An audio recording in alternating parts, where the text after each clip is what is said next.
Doctor గారు అనురాధ గారు ఇలా అడుగుతున్నారు. మా బాబుకు విపరీతమైన జలుబు దగ్గు ఉంటే డాక్టర్ దగ్గరకు తీసుకెళ్లాం. డాక్టర్ 7 రోజులకు యాంటీబయాటిక్ మందులు రాశారు. అయితే 3 రోజులు మందులు వాడగానే బాబుకి జలుబు దగ్గు కంట్రోల్లోకి వచ్చాయి.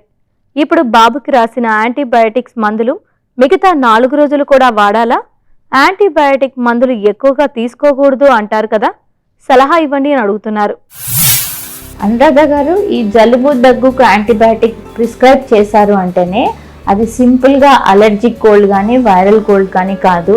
బ్యాక్టీరియల్ ఇన్ఫెక్షన్ ఉంది అని డాక్టర్ గారు డిటెక్ట్ చేసిన తర్వాతే యాంటీబయాటిక్ ప్రిస్క్రైబ్ చేయడం అనేది జరుగుతుంది. ఈ యాంటీబయాటిక్ కోర్స్ ఎప్పుడైతే మీకు 7 days రాశారు అంటే ఆ టైప్ ఆఫ్ ఆర్గానిజంకు మనం అన్ని రోజులు దానికి మందులు వాడాల్సిన అవసరం కూడా ఉంటుంది. ఎప్పుడూ కూడా కంప్లీట్ కోర్స్ వాడాలి. 2-3 రోజులు వేసిన వెంటనే పిల్లలు రికవర్ అయిపోతారు. దానికి చూసి చాలా మంది పేరెంట్స్ ఇంకా బాగైపోయాడు కదా ఇంత డోస్ వేయడం ఎందుకని ఒక్కోసారి ఆపేస్తూ ఉంటారు.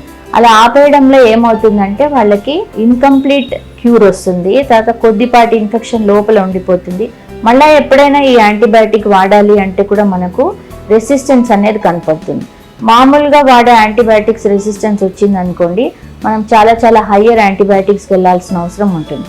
అప్పుడు దానివల్ల కొన్ని సైడ్ ఎఫెక్ట్స్ ఉంటాయి, గ్రోత్ కూడా ఎఫెక్ట్ అయ్యే ఛాన్స్ ఉంటుంది.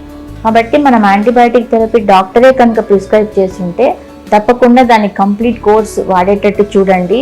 అండ్ మీరంతటా మీరే కనుక వాడుకునేటట్టు ఎప్పుడు చేయొద్దు. యాంటీబయాటిక్స్ అనేది సొంతంగా ఎప్పుడు ఇవ్వకూడదు. పిల్లలు ఎప్పుడంటే 12 లోపల పిల్లలకి వాడకూడదు.